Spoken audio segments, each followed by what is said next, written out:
सनसनी।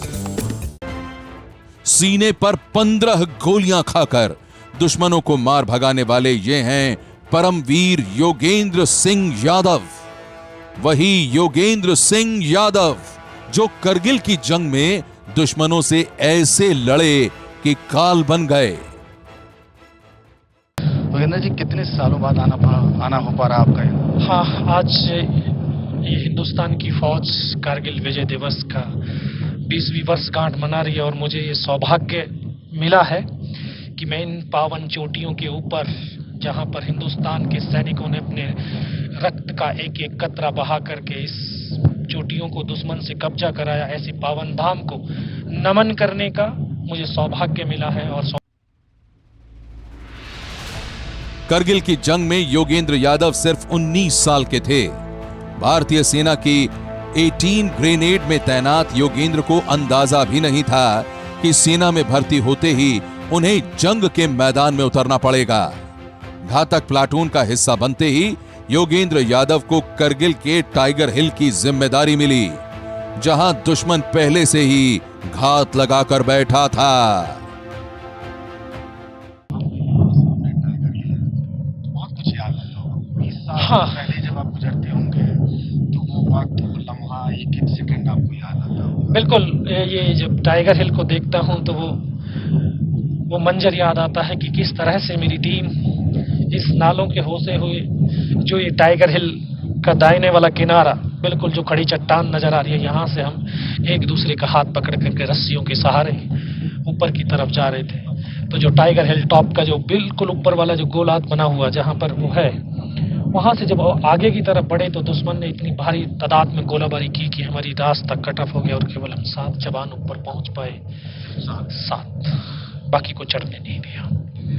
चारों तरफ से दुश्मन से घिर चुके थे, लेकिन हिंदुस्तान के सैनिकों का हौसले बुलंद थे, हिम्मत नहीं हारी थी कि रक्त के आखिरी कतरे तक, आखिरी सांस तक इस सरजमी को हम छोड़ेंगे नहीं, और जहां तक संभव होगा ज्यादा से ज्यादा दुश्मनों को इसी पहाड़ी के अंदर मौत के घाट उतारेंगे। परमवीर योगेंद्र यादव के मुताबिक वो जान हथेली पर लेकर अपने 6 साथियों के साथ किसी तरह दुश्मन के इलाके में पहुंच तो गए, लेकिन इसके बाद जो हुआ उसकी कहानी किसी को भी डरा सकती है। दुश्मनों ने इनके साथ ही इनके साथियों को भी चारों तरफ से घेर लिया था और फिर शुरू हो गई ताबड़तोड़ गोलीबारी।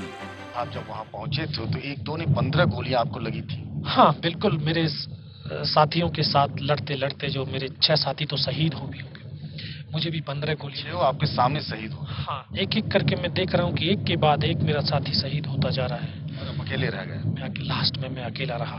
दुश्मन को तो पहले शुरुआत में लगा कि इनमें से कोई जिंदा नहीं है, इसलिए उन्होंने आकर के एक एक को दोबारा से रिचेक किया, गोली मार करके मुझे भी बाजू में, पैर में, जांग में गोली मारी।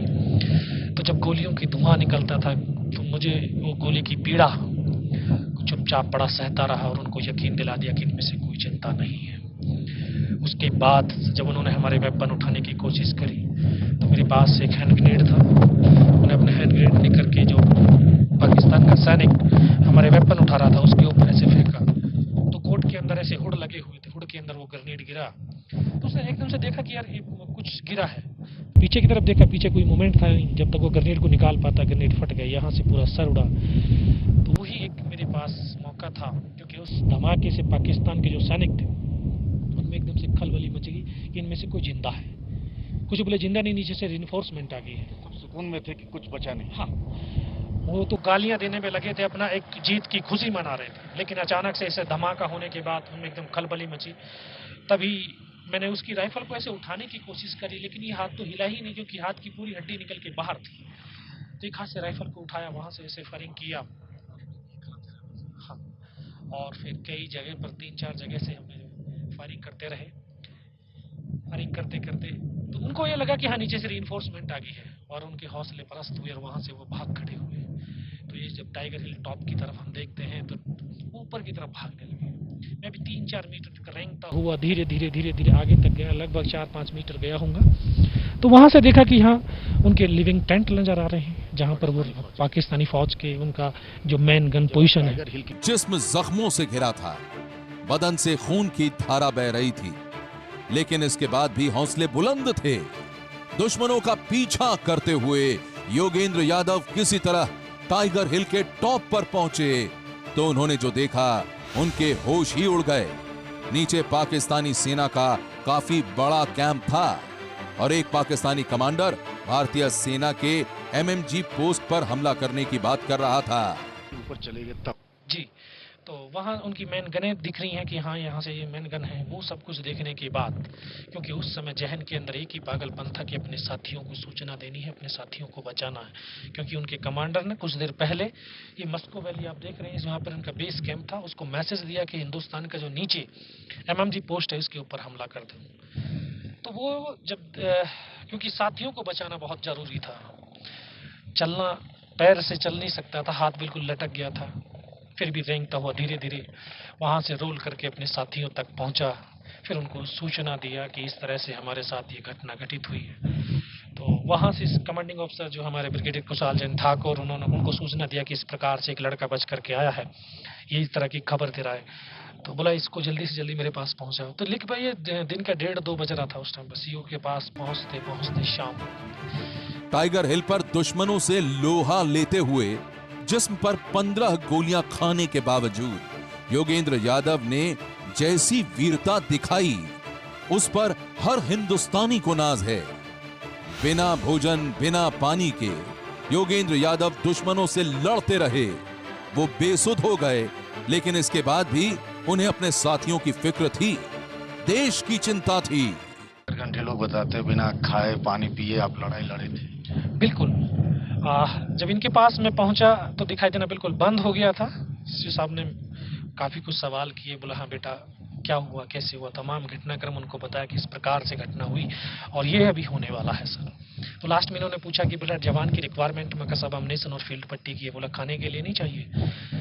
72 घंटे से भी ज़्यादा का समय हो गया था। एक बड्डी पेयर 2 आदमियों ने आधा बिस्कुट का पैकेट, जो पार्ले जी वाले बिस्कुट के पैकेट होते थे, आधा पैकेट खाया थे, आधा तो बैलेंस ही था।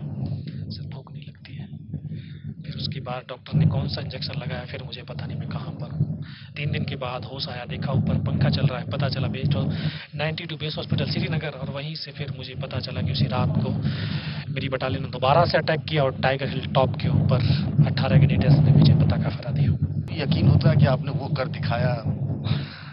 आज अगर देखता हूँ तो जब इस टाइगर हिल के नीचे पहुँचते हैं तो ऐसा महसूस होता है यार यहाँ पर हम गए थे क्या।